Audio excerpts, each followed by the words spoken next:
13,000 കോടി ഉറുപ്പികയാണ്. ഞാൻ നേരത്തെ പറഞ്ഞില്ലേ, 2497 കോടി ഉറുപ്പിക ചെലവാക്കിയിട്ട് അതിൻ്റെ 49% എന്ന് പറയുന്നത് അവരെ സംബന്ധിച്ചിടത്തോളം 13,000 നിശ്ചയിച്ചിരിക്കുക.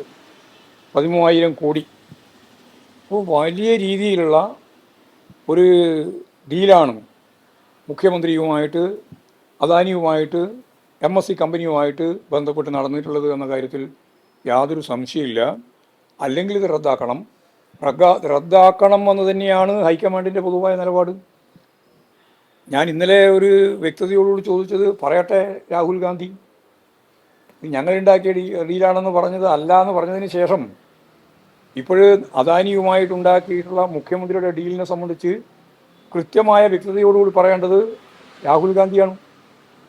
കോൺഗ്രസിൻ്റെ വർക്കിംഗ് ജനറൽ സെക്രട്ടറി ആയിട്ടുള്ള നമ്മുടെ നാട്ടുകാരൻ KC വേണുഗോപാലൻ പറഞ്ഞത്, അദാനിക്ക് BJP ഗവൺമെൻറ്റിൻ്റെ കാലത്ത് BJP സംസ്ഥാന ഗവൺമെൻറ്റുകൾ എല്ലാ ആനുകൂല്യങ്ങളും നൽകിയതുപോലെ കേരളത്തിൽ അത്തരത്തിലുള്ള ഒരു നിലപാട് സ്വീകരിക്കാനാവുന്നതല്ല എന്ന് പറഞ്ഞു വെച്ചതിൻ്റെ അർത്ഥം, രാജീവ് ചന്ദ്രശേഖരൻ പറഞ്ഞത് ഞങ്ങളുടെ പ്രകടന പത്രിക UDF നടപ്പിലാക്കുകയാണ്, അങ്ങനെ നടപ്പിലാക്കിക്കൂടാ എന്നാണ് KC വേണുഗോപാലൻ പറഞ്ഞതിൻ്റെ അർത്ഥം. എന്നിട്ടും ഇപ്പോൾ മുഖ്യമന്ത്രിക്ക് അതിൻ്റെ ഭാഗമായിട്ട് ഒരു മാറ്റവും വരുത്താൻ തയ്യാറില്ലാതെ, ഒരു പ്രതിഷേധം പോലും പറയാൻ ധൈര്യമില്ലാതെ കാര്യങ്ങൾ നീക്കി മുന്നോട്ടേക്ക് കൊണ്ടുപോകാനാണ് ശ്രമിക്കുന്നത്. ഇതിനെതിരായി കേരളത്തിലെ ജനങ്ങൾ, അവിടെ എല്ലാ കപ്പലുകൾക്കും വരാനും എല്ലാ കപ്പലുകൾക്കും ചരക്ക് ഇറക്കാനും കൊണ്ടുപോകാനും ഒക്കെ സാധിക്കുന്ന ഒരു മൾട്ടി സംവിധാനത്തിൻ്റെ ഭാഗമായിട്ട് പോകണമെന്നാണ് പൊതുവെ തീരുമാനിച്ചത്. അതിൻ്റെ രാജ്യരക്ഷയുമായി ബന്ധപ്പെട്ട കാര്യവും വളരെ പ്രധാനപ്പെട്ടതാണ്. വിഴിഞ്ഞത്തിൻ്റെ ലോകത്ത് തന്നെ ശ്രദ്ധേയമായ ഒരു എയർപോർട്ടായി, ഈ സീപോർട്ടായിട്ട് നിൽക്കുന്നത് ഈ എല്ലാ പശ്ചാത്തലവും കൊണ്ടാണ്. ഏറ്റവും ആഴമുള്ള ഒരു പോർട്ടാണ്.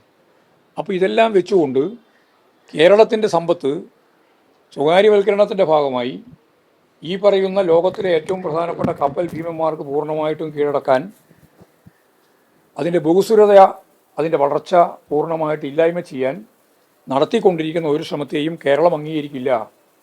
കേരളത്തിലെ കോൺഗ്രസ്സുകാർ ഉൾപ്പെടെയുള്ള സാധാരണ ജനങ്ങൾക്ക് അംഗീകരിക്കാൻ സാധിക്കുന്നതല്ല. ഇതിൻ്റെ ലാഭം ഉണ്ടാകുന്നത് ഒരേ ഒരു വിഭാഗത്തിനാണ്, കുത്തകകൾക്കാണ്.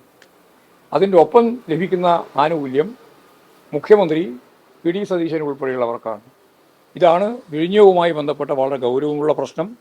ഈ പ്രശ്നം വളരെ ശക്തിയായ രീതിയിൽ കേരളത്തിൽ ഉയർത്തുന്നതിൻ്റെ ഭാഗമായിട്ട് ഇന്നലെ വിഴിഞ്ഞത്ത് ഞാൻ കൂടി പങ്കെടുത്ത വലിയൊരു പ്രതിഷേധം അവിടെ സംഘടിപ്പിക്കുകയുണ്ടായിട്ടുണ്ട്. ജനങ്ങളാകെ പങ്കെടുക്കുന്ന പ്രതിഷേധമാണ് നടന്നിട്ടുള്ളത്. ഇനിയും ശക്തിയായ രീതിയിലുള്ള പ്രതിഷേധം തിരുവനന്തപുരം മാത്രമല്ല കേരളത്തിലുടനീളം ഉയർത്തിക്കൊണ്ടുവരേണ്ടതുണ്ട്.